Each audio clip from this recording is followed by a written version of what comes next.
সন্তানের ভরণ-পোষণ না দিলে কি করবেন? হ্যালো ভিউয়ার্স, আমি অ্যাডভোকেট মাহমুদুন নবী।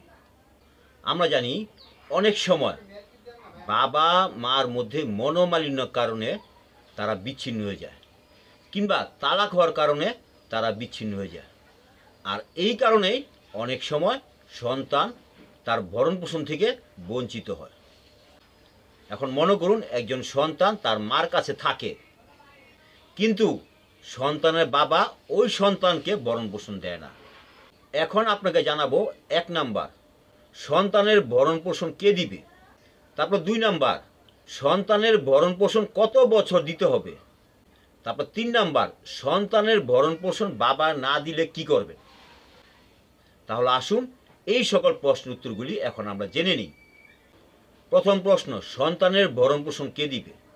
এই প্রশ্নের উত্তর হলো, সন্তান যার কাছেই থাকুক, হয় সে মার কাছে আছে, বা বাবার কাছে আছে, বা নানা নানির কাছে আছে, মামার কাছে আছে, বা খালার কাছে আছে, বা দাদার কাছে আছে, বা দাদির কাছে আছে, বা ফুপুর কাছে আছে, বা চাচির কাছে আছে, অর্থাৎ সন্তান তার আত্মীয় স্বজন যার কাছেই থাকুক না কেন, এই সন্তানের ভরণ-পোষণ অবশ্যই তার বাবাকে দিতে হবে। বা 2 নম্বর প্রশ্ন, সন্তানের ভরণ-পোষণ কত বছর দিতে হবে। এই প্রশ্নের উত্তর হলো, সন্তান যদি ছেলে হয় তাহলে এই ক্ষেত্রে ছেলের বয়স 21 বছর হওয়া পর্যন্ত সন্তানের ভরণ-পোষণ বাবাকে দিতে হবে।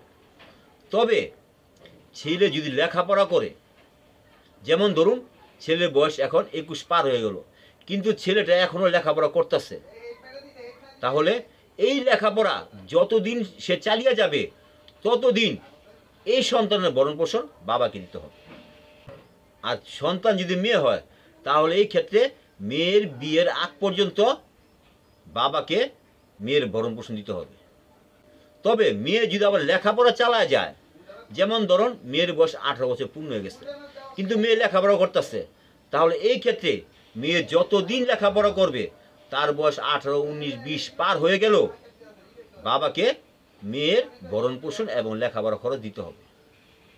আর সন্তান যদি মানসিক বা শারীরিক প্রতিবন্ধ হয়, তাহলে এই ক্ষেত্রে সন্তানের ভরণ-পোষণ বাবাকে এবং মাকে দুইজনকে বহন করতে হবে। এবার 3 নম্বর প্রশ্ন, সন্তানের ভরণ-পোষণ না দিলে আপনি কি করবেন। এই ক্ষেত্রে 3টা পদক্ষেপ আছে আপনি নিতে পারবেন। প্রথম পদক্ষেপ হলো সালিশ বৈঠক, অর্থাৎ আপনি সন্তানকে নিয়ে যে এলাকায় থাকেন সে এলাকায়, কিংবা সন্তানের বাবা যে এলাকা থাকে সে এলাকার যে মেম্বার আছে, বা কাউন্সিলর আছে, বা চেয়ারম্যান আছে, বা মেয়র আছে, আপনি তার কাছে সরাসরি এই সন্তানের ভরণ-পোষণ চাইয়া আবেদন করবেন। তখন তারা কি করবে, তখন তারা সন্তানের বাবাকে ডাকাবে এবং সালিশ বৈঠক করবে। যদি ওই সালিশ বৈঠকে কোনো সিদ্ধান্ত চূড়ান্ত হয়ে যায়, তাহলে আপনি লেখালেখি করে কাগজে লিখে নেবেন, বাস আপনার ঘটনা শেষ। আর যদি সন্তানের বাবা ওই বৈঠকে না আসে, যদি উপস্থিত না হয়, তখন আপনাকে একটা কাজ করতে হবে। সেটা হলো, আপনি যে আবেদন করছিলেন ওই যে মেম্বার কাছে, বা চেয়ারম্যানের কাছে, বা কাউন্সিলের কাছে, বা মেয়র কাছে যে আবেদনটা করছিলেন, তাদের কাছ থেকে আপনি একটা প্রতিবেদন লিখে নেবেন যে তারা সন্তানের বাবাকে ডাকাইছে, কিন্তু সন্তানের বাবা এই বৈঠকে উপস্থিত হয় নাই, এরকম একটা কাগজ তারা আপনি লিখে দিন। আর দ্বিতীয় পদ্ধতি হইল একটা উকিল নোটিশ। আপনি সন্তানের বাবার কাছে সন্তানের ভরণ-পোষণ চাইয়া একটা উকিল নোটিশ, যাকে আমরা বলি লিগেল নোটিশ, পাঠাতে পারবেন। আর এই উকিল নোটিশের জন্য আপনাকে একজন বিজ্ঞ আইনজীবীর কাছে আলাপ করতে হইব, বিজ্ঞ আইনজীবীর সাথে আপনাকে পরামর্শ করতে হইব।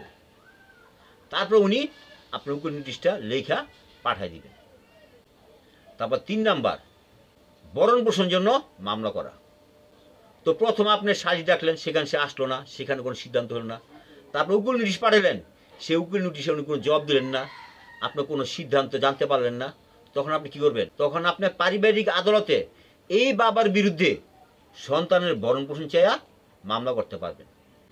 আর এই সম্পর্কে বলা হয়েছে পারিবারিক আদালত অধ্যাদেশ 1985 আইনের 5 ধারাতে।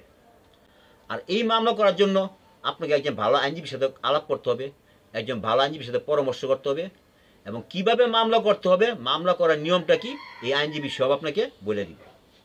এই ছিল আজকে প্রশ্ন উত্তর পর্ব।